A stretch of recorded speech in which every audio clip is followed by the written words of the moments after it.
إن الله وملائكته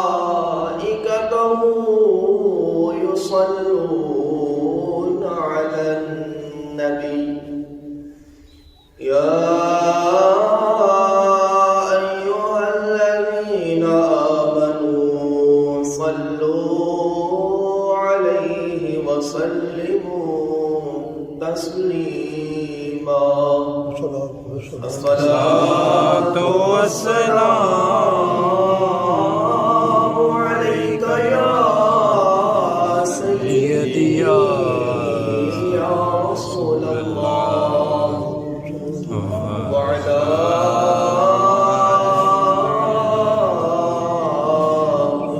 آلك وأصحابك يا سيدي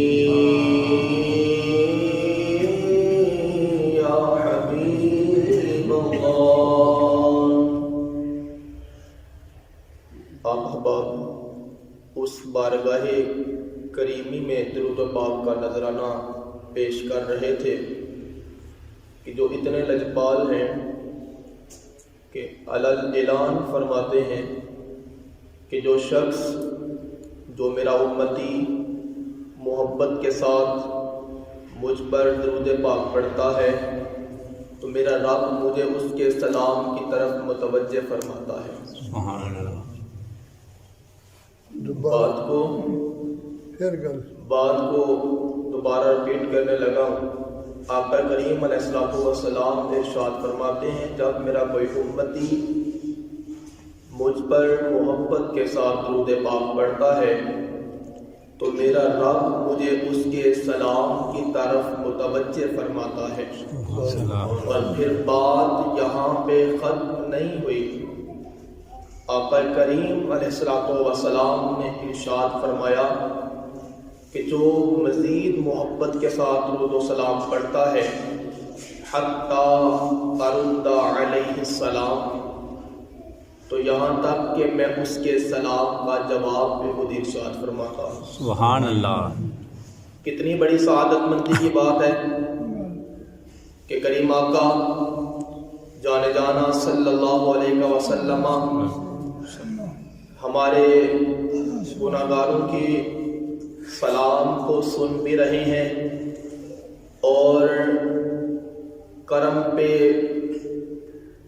پھر کرم یہ کہ اللہ تبارک تعالیٰ کے محبوب کریم علیہ الصلوۃ والسلام ہمارے سلام کا جواب بھی ارشاد فرماتے ہیں۔ جب اتنی بڑی سعادت مندی کی بات ہو تو بندہ بے دھیان سا کوئی ادھر دیکھ رہا ہے کوئی ادھر دیکھ رہا ہے اور بے دھیانی سے آہستہ آواز میں زبان درود پاک پڑھ رہی ہے، یہ کسی عاشق کا مزاج نہیں۔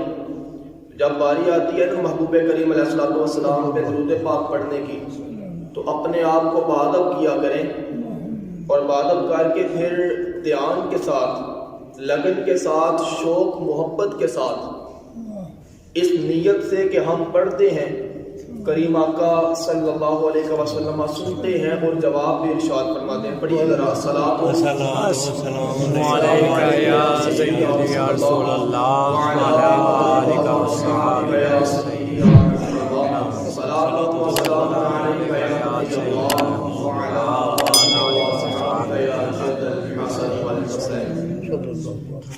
درود پاک کے 2 اشعار پڑھنے ہیں اور ان اشعار کے درمیان اللہ کریم سے دعائیں بھی کرنی ہیں۔ تو آپ احباب اگر یہ روایت آپ نے سنی ہوگی کہ وہ دعا سیدنا عمر فاروق رضی اللہ تعالیٰ عنہ آپ سے روایت ہے، آپ فرماتے ہیں کہ جب بندہ دعا کرتا ہے تو اس کی دعا زمین و آسمان کے درمیان معلق ہو جاتی ہے، لٹک جاتی ہے، یہاں تک کہ وہ اس دعا سے پہلے اور بعد میں درود پاک نہ پڑھے۔ تو ہم نے دعائیں کرنی ہیں اپنے رب کی بارگاہ میں، اس سے پہلے بھی اور اس کے بعد بھی درود پاک کا نذرانہ پیش کرنا ہے۔ آپ احباب نے ساتھ دینا ہے تو انشاءاللہ 2 اشعار پڑھ کے اپنی گفتگو کا آغاز کریں گے۔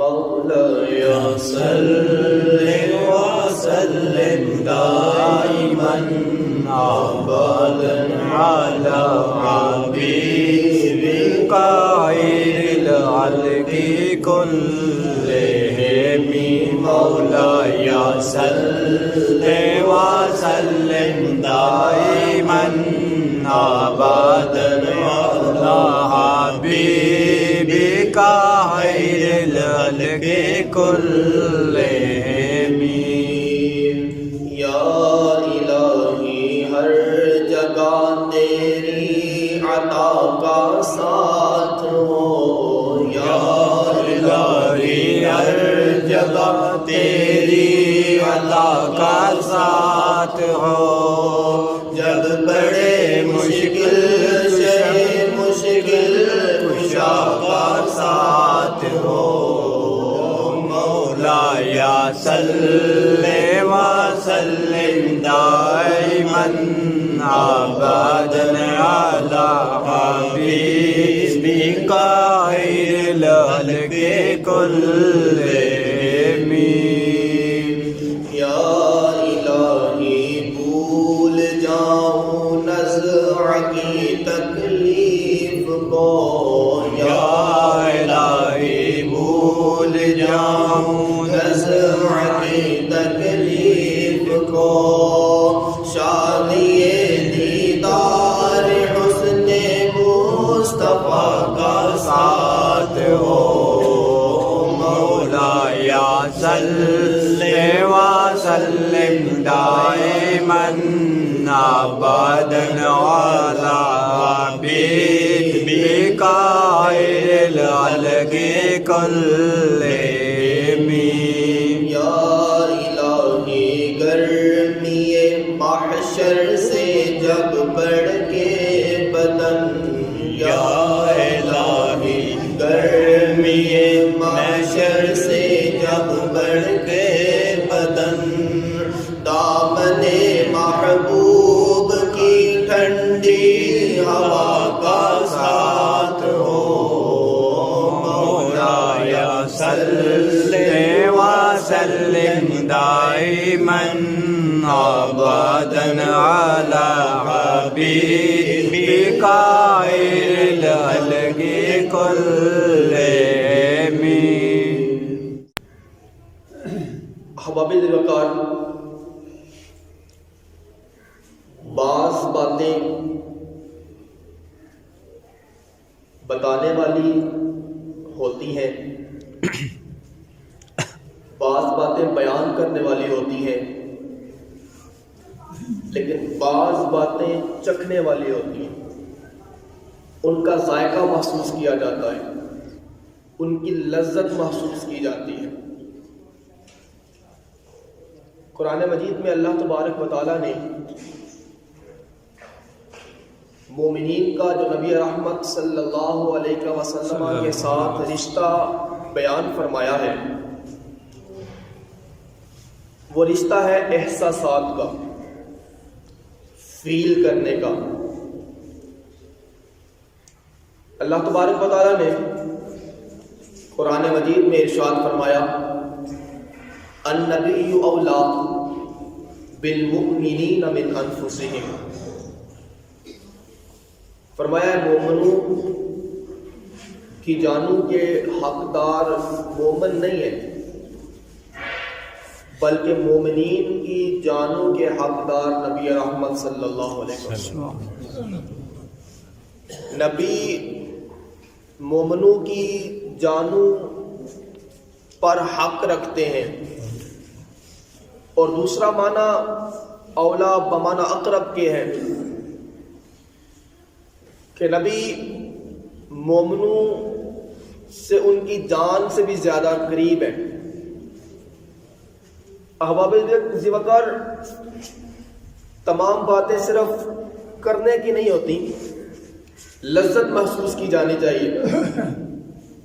جب تک ہم کسی کی ذات سے وابستہ نہیں ہوتے، ہمیں اس کی باتوں میں انٹرسٹ محسوس نہیں ہوتا۔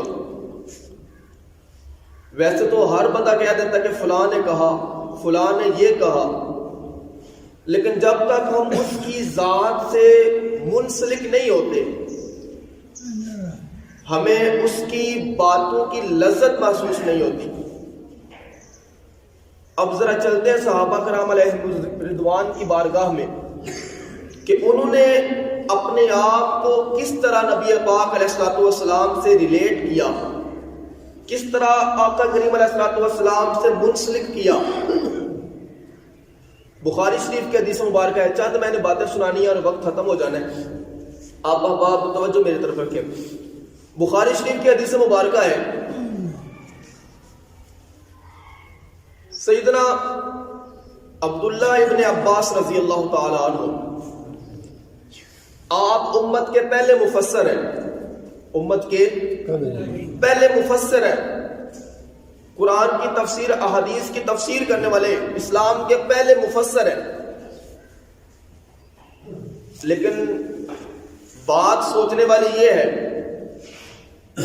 کہ کیا آپ نے قرآن پاک پڑھ کے اس کی تفسیر کرنے کا فن حاصل کیا؟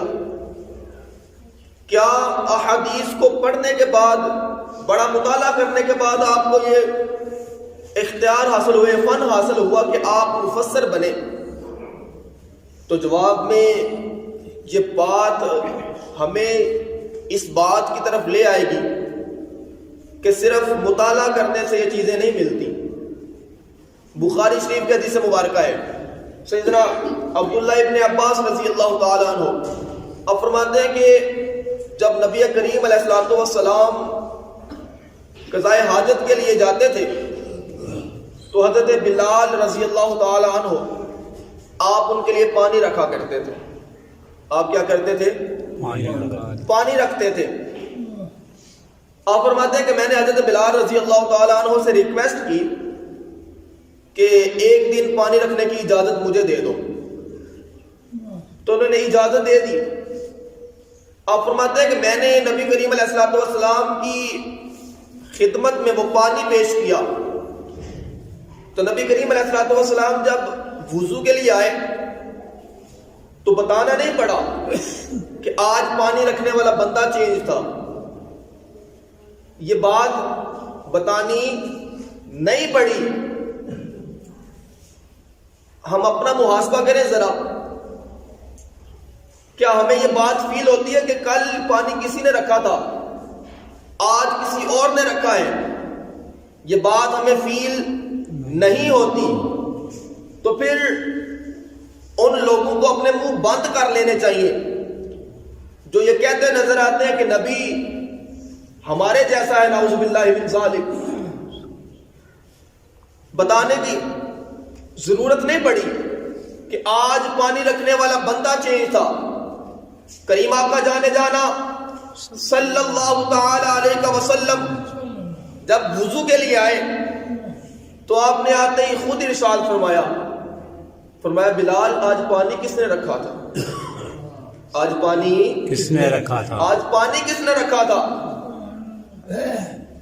10 یا 12 برس عمر تھی حضرت عبداللہ ابن عباس رضی اللہ تعالیٰ عنہ کی، تو حضرت بلال رضی اللہ تعالیٰ عنہ آپ فرمانے لگے کہ یا رسول اللہ صلی اللہ علیہ وسلم پانی آج اس نوجوان نے رکھا ہے۔ گویا کہنے لگے عشق لگا سی کھیڈاں کھیڈ دینوں، عشق لگا سی کھیڈاں کھیڈ دینوں، کھیڈاں پل دیاں پل گئیاں۔ عشق لگ گیا نبی پاک علیہ الصلوۃ والسلام کا، 10 یا 12 سال کی عمر ہے۔ عرض کی یا رسول اللہ صلی اللہ علیہ وسلم پانی اس نوجوان نے رکھا ہے۔ اب نبی کریم علیہ الصلوۃ والسلام نے ہاتھ بلند کر دیے، سبحان اللہ، دعا کے لیے ہاتھ بلند کر دیے۔ یہاں تو لوگ کہتے ہیں خدمت کرنے سے کیا ملتا ہے، اور صاحبو جتنا ذائقہ خدمت کرنے والے کو میسر آتا ہے دوسرے کو میسر آتا ہی نہیں ہے۔ خدمت کرنے والا ہی فیض لے جاتا ہے۔ نبی کریم علیہ الصلوۃ والسلام نے ہاتھ بلند کیے، فرمایا اللہ اس بچے کو قرآن کی سمجھ عطا فرما دے، سبحان اللہ، اس کو قرآن کی سمجھ عطا فرما دے۔ ایک رات پانی رکھا، ایک رات بس پانی رکھا خدمت کے لیے، تو اللہ تبارک و تعالیٰ کے محبوب کریم نے دعا فرمائی، اللہ تبارک و تعالیٰ نے کرم فرمایا، تو وہ اسلام کے پہلے مفسر بنے۔ اب آپ ذکر جب بندہ ذات رسالت مآب علیہ الصلوۃ والسلام سے اٹیچ ہو جاتا ہے پھر برکتیں اس کا مقدر بن جاتی ہیں، پھر عزتیں، پھر رفعتیں، پھر رحمتیں اس کا مقدر بن جاتی ہیں. پھر بندے کو کام کرنے نہیں پڑتے، رحمتیں اس کا ساتھ دیتی ہیں. محدث اعظم مولانا سردار احمد صاحب آپ کی بارگاہ میں ایک بوڑھی عورت اپنا بیٹا چھوڑ گئی. بوڑھی عورت اپنا بیٹا چھوڑ گئی. تو آپ نے 2 4 یا 5 ماہ اس بچے کو پاس رکھا. پاس رکھنے کے بعد چیک کر لیا تو 5 6 مہینے بعد اس بچے کی والدہ کو بلایا. بلا کے فرمانے لگے کہ بی بی تو بیوہ عورت ہے، تیرا بچہ یتیم بچہ ہے، میں نہیں چاہتا کہ اس کا وقت ضائع ہو جائے، اسے لے جائے، یہ پڑھنے والا نہیں ہے، یہ پڑھنے والا نہیں ہے. بعض لوگ ہوتے ہیں کچھ ذہن سمجھ نہیں آتی، پڑھنے والے نہیں ہوتے. تو مولانا سردار احمد صاحب آپ فرمانے لگے کہ اپنے اس بیٹے کو لے جا، اسے کوئی ہنر سکھا، تیرے کام آئے، یہ پڑھنے والا نہیں ہے. وہ بوڑھی عورت ہاتھ باندھ کے عرض کرنے لگی، یا حضرت میں نے کب کہا تھا کہ میں اپنے بچے کو پڑھنے کے لیے چھوڑ کے جا رہی ہوں؟ میں نے کس وقت کہا تھا کہ میرے بچے کو پڑھا دیجئے؟ وہ کہنے لگی، حضرت اس بچے کو اپنے پاس رکھیے، یہ آپ کی نوکری کرے گا، یہ آپ کی نوکری کرے گا. میں آپ کو اللہ کا ولی سمجھتی ہوں، میں اس لیے لے کے آئی ہوں کہ یہ آپ کی نوکری کرے گا.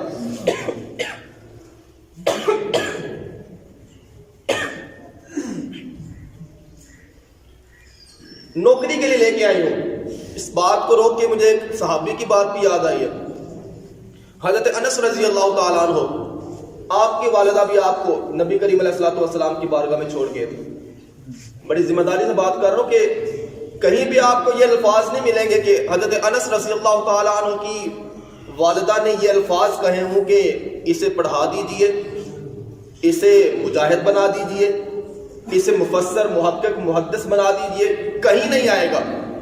البتہ یہ الفاظ آپ کو ضرور ملیں گے کہ سیدنا انس رضی اللہ تعالیٰ عنہ کی والدہ نے یہ بات عرض کی تھی، یا رسول اللہ صلی اللہ علیہ وسلم اس بچے کو اپنی خدمت میں قبول کر لیجئے، یہ جب تک رہے گا تو آپ کی خدمت کرے گا، آپ کی خدمت کرے گا.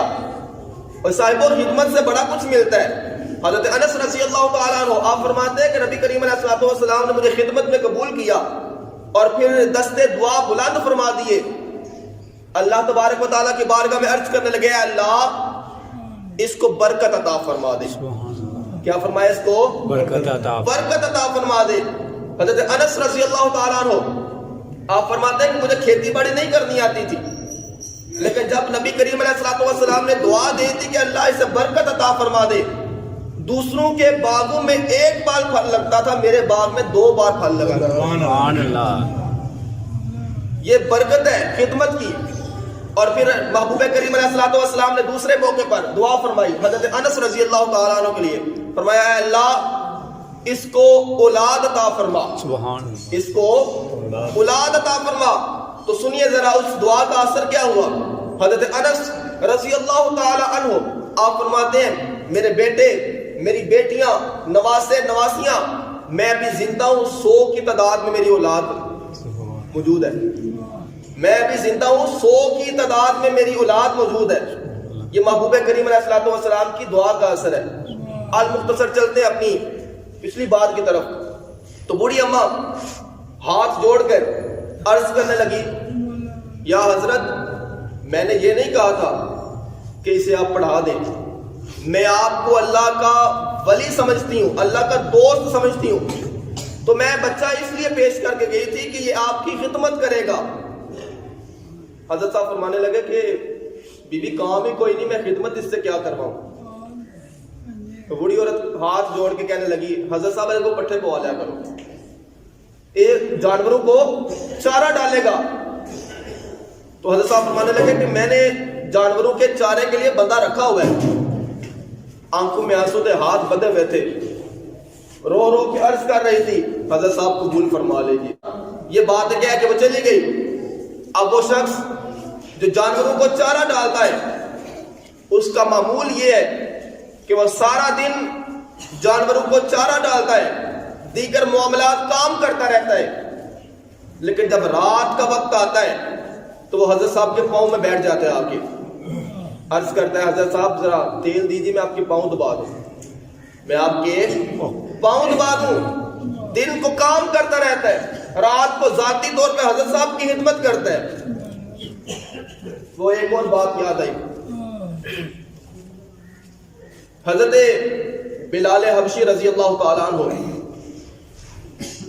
آپ وہ نبی کریم علیہ الصلوۃ والسلام کے غلام ہیں جو نبی کریم علیہ الصلوۃ والسلام کے ذاتی کام کیا کرتے تھے۔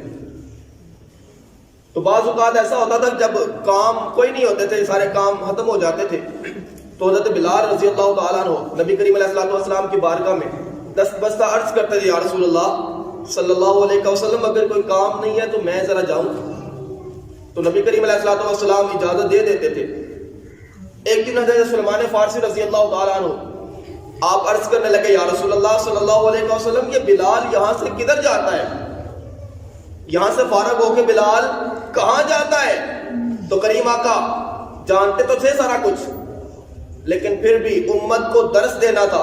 کریم آقا جانے جانا صلی اللہ علیہ وسلم ارشاد فرمانے لگے، اے سلمان جا دیکھ پھر کدھر جاتا ہے، جا دیکھ کیا کدھر جاتا ہے۔ تو حضرت سلمان رضی اللہ تعالیٰ عنہ آپ گئے، تھوڑی دیر کے بعد جب واپس آئے آ کے رونے لگ گئے، عرض کرنے لگے، یا رسول اللہ صلی اللہ علیہ وسلم سارا دن آپ کے کام کرتا رہتا ہے، جب یہاں سے فرصت ملتی ہے تو سیدہ کی جا کے چکی پیستا ہے، سیدہ فاطمہ الزہرا کے کام کرتا ہے، حضرت حسنین کریمین کی خدمت کرتا ہے۔ وہ کہنے لگے تھے نا وہ چکی پیستا ہے جا کے۔ تو المختصر وہ رات کو آ کر سارا دن کام کرتا، رات کو آ کے حضرت صاحب کے پاؤں دباتا۔ باقی جو ساتھ والے لڑکے تھے وہ 8 سال پڑھتے رہے اور یہ 8 سال حضرت صاحب کی خدمت کرتا رہا۔ جب 8 سال بعد وقت آیا نا دستار بندی کا، تو پتا تو تھا کہ میں نے 8 سال کون سا پڑھا ہے، کوئی کتاب کھول کے دیکھی نہیں ہے، پتا تھا کہ میں نے کتاب کھول کے دیکھی نہیں ہے، لیکن جب وہ جلسہ منعقد ہوا دستار بندی کا تو اس میں شریک ہو گئے۔ وہ جانوروں والا تھا، جانوروں کے کام کرتا تھا، بھینسوں کے کام چارہ ڈالتا تھا، تو وہ کپڑے بھی گندے سے پہنے ہوئے پیچھے بیٹھ گئے جا کے۔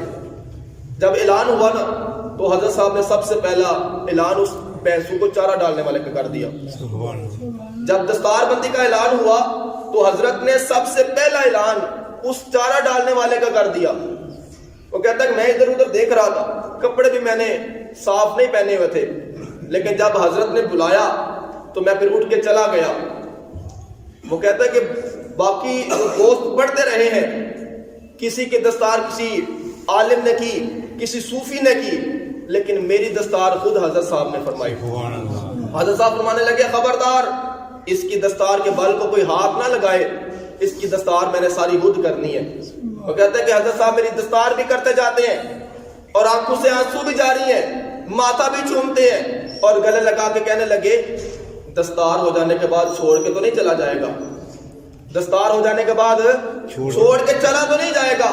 دست بستار کرتے ہیں، یا حضرت چھوڑ کے تو وہ جائے جس کے پلے کوئی چیز ہو، میں نے تو پڑھا ہی کچھ نہیں، مجھے رکھنا کس نے ہے، میں یہیں کا تھا، میں یہیں رہوں گا۔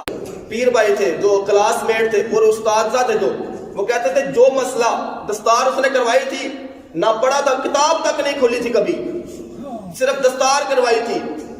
وہ کہتے ہیں کہ جب کوئی مسئلہ اٹک جاتا تھا نا، جب مسئلہ کوئی اٹک جاتا تھا، ملتا نہیں تھا، تو پھر اس سے جا کے کہتے تھے وہ کتاب بھی نہیں کھولتا تھا، مسئلہ بتا دیتا تھا۔ سبحان اللہ۔ یہ خدمت کا اثر ہے، یہ خدمت کا اثر ہے صاحبو۔ جب تک ہم کسی کی ذات سے وابستہ نہیں ہوتے، رحمتیں اس طرح نہیں اترتی جس طرح نسبت کے ساتھ اترتی ہیں۔ لیکن ہمارا المیہ یہ ہے کہ ہم نے اپنی آنکھوں پہ تنقید کی اینک لگا لی ہے، ہم وہ تنقید کی دوند صاف نہیں کرتے اور یہ کہتے ہیں، نظر آتا ہے کہ زمانہ ہی خراب ہے، کوئی اچھا رہا ہی نہیں ہے، سارے خراب ہیں، سارے خراب ہیں۔ یہ ہم نے وہ ہمارے حضرت صاحب پیر محمد احمد قادری رحمت اللہ تعالی علیہ آپ فرمایا کرتے تھے، تم کہتے ہو کہ فلاں خراب ہے، فلاں خراب ہے، فلاں خراب ہے، معاشرہ خراب ہے، وہ کہتے تھے پتر معاشرہ خراب نہیں، تو خود خراب ہے، تو خود خراب، جب تو ٹھیک ہو جائے گا تو معاشرہ تجھے ٹھیک نظر آئے گا۔ نسبتیں بڑا کام کرتی ہیں، یہ نسبت ہی تھی۔ ایک اور بات یاد آئی، سیدنا عمر فاروق رضی اللہ تعالیٰ عنہ، آپ بڑے جلال والے انسان ہیں، بڑے جلال والے، کسی کو خاطر میں نہیں لاتے تھے، لیکن جب سیدنا بلال حبشی رضی اللہ تعالیٰ عنہ آپ سامنے آتے تھے نا، تو آپ جگہ چھوڑ دیتے تھے، اگر بیٹھے ہوئے ہیں تو وہ جگہ چھوڑ دیتے تھے، سیٹ خالی کر دیتے تھے، کھڑے ہو جاتے تھے، اور یہ پھر نعرہ بھی لگاتے تھے، یا بلال انت سیدنا، اے بلال تو ہمارا سردار ہے، اے بلال تو ہمارا سردار ہے۔ صاحب وجہ کیا تھی؟ غلام تو وہ بھی تھے، لیکن وجہ یہ تھی کہ حضرت بلال رضی اللہ تعالیٰ عنہ نبی کریم علیہ الصلوۃ والسلام کے ذاتی کام کیا کرتے تھے، نبی کریم علیہ الصلوۃ والسلام کے ذاتی کام کیا کرتے تھے، نسبت کا حیا کرتے تھے، بلکہ نبی کریم علیہ الصلوۃ والسلام کا یہی شہزادہ خلیفہ سیدنا عمر فاروق رضی اللہ تعالیٰ عنہ، آپ منبر پر بیٹھے خطبہ دے رہے ہیں، اتنے میں سیدنا حسن رضی اللہ تعالیٰ عنہ، بچپن کا زمانہ ہے، سیدنا حسن رضی اللہ تعالیٰ عنہ آپ مسجد میں تشریف لاتے ہیں، اور جب صفوں سے ہو کر منبر کی طرف آنے لگے تو حضرت علی رضی اللہ تعالیٰ عنہ نے پیچھے سے پکڑنا چاہا کہ حسن کدھر جا رہے ہو، لیکن سیدنا عمر فاروق رضی اللہ تعالیٰ عنہ آپ منبر سے فرمانے لگے، اے علی اسے نہ روک، اسے آنے دے۔ جب وہ پاس آئے تو حضرت حسن رضی اللہ تعالیٰ عنہ آپ فرمانے لگے، اٹھئے ذرا، یہ میرے نانا کا منبر ہے، نیچے آئیے۔ جلال دیکھیے، وہ عمر جسے دیکھ کر شیطان راستہ بدل جاتا ہے، وہ عمر جو اگر زمین پہ درہ مارے تو زمین جذب کیا ہوا تیل باہر نکال دیتی ہے، وہ عمر کہ اگر کسر و کسرا کے حکمران آ جاتے ہیں تو وہ کہتے ہیں کہ ملاقات کرنا چاہتے ہیں تو آپ فرماتے ہیں دوڑ جاؤ، میرے پاس وقت نہیں ہے۔ وہ عمر حضرت حسن رضی اللہ تعالیٰ عنہ آپ آ کے کہنے لگے، یہ میرے نانا کا عمر ہے، میرے نانا کا منبر ہے، نیچے اتریے۔ آپ نے کوئی دوسری بات نہیں کی، اٹھے اور نیچے اتر گئے۔ آپ حضرت حسن رضی اللہ تعالیٰ عنہ خود منبر پر بیٹھے اور بیٹھ کے فرمانے لگے، یہ میرے نانا کا منبر ہے، آپ اپنے نانا کے منبر پہ جا کے بیٹھیے۔ آپ کیا کیجئے؟ اپنے نانا کے منبر پہ جا کے بیٹھیے۔ حضرت عمر رضی اللہ تعالیٰ عنہ آپ کی آنکھوں میں آنسو تھے، فرمانے لگے کہ یار حسن، میرے نانا کا تو کوئی منبر نہیں ہے، میرے نانا کا تو کوئی منبر صرف تیرے نانا کا ہے، میرے نانا کا کوئی منبر نہیں ہے۔ تو حضرت حسن رضی اللہ تعالیٰ عنہ بڑی معصومیت سے فرمانے لگے، اچھا اگر آپ کے نانا کا کوئی ممبر نہیں ہے تو پھر آج ادھر آپ آ کے بیٹھ جائیں۔ تو آپ جب دوبارہ سے بیٹھے تو آپ نے پہلے جملے جو ارشاد فرمائے لوگوں، میں پہلے بھی خود نہیں بیٹھا تھا، مجھے صدیق نے بٹھایا تھا، میں پہلے بھی خود نہیں بیٹھا تھا، مجھے صدیق نے بٹھایا تھا، پھر حسن نے مجھے اتار دیا، اب دوبارہ مجھے حسن نے ممبر دیا ہے، اب کسی کی ہمت ہے تو مجھے اٹھا کے دکھائے۔ صاحب نسبتوں کا احترام انسان کی زندگی میں نکھار پیدا کر دیتا ہے۔ اللہ تبارک و تعالیٰ کی بارگاہ میں دعا ہے کہ مالک لم یزل ہمیں